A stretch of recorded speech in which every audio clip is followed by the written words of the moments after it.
Dans le cadre du respect des accords finaux atteints durant la conférence de planification qui s'est tenue du 12 au 17 novembre 2012 à Douala, la cérémonie d'ouverture qui validait l'exercice du Central Accord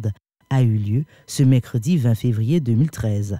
Sous le haut patronage du chef d'état-major des armées, GCA Meka René Claude, et en présence des autorités de la province du Littoral, en l'occurrence le gouverneur de la province ainsi que le délégué de la communauté urbaine, le coup d'envoi a été fait.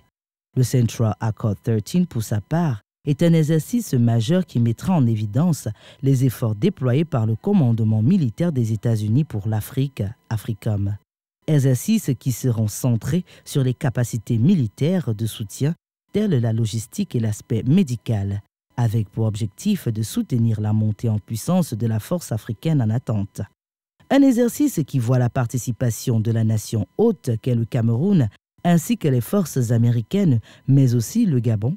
RDC, Angola, Tchad, RCA, Burundi, Sao Tomé et Principe, Éthiopie, Guinée équatoriale, Congo et Brésil. Les organisations impliquées sont la CEAC, FOMAC et CEDEAO pour l'Afrique. Pour ce qui est du choix du Cameroun pour ces exercices 2013, le Cameroun, pays d'Afrique centrale et faisant partie de la sous-région de la CEAC, présente aussi une population relativement dense, avec un poids économique admirable ainsi qu'une position géographique stratégique. Pour ce qui est de la genèse de l'exercice Central Accord, elle naît dans l'esprit de continuité des exercices Accord Atlas et Med-Accord qui associaient l'exercice de l'aérotransport logistique des troupes opérationnelles et d'exercices d'évacuation sanitaire, reconstituant ainsi les phases importantes vécues sur un champ de bataille.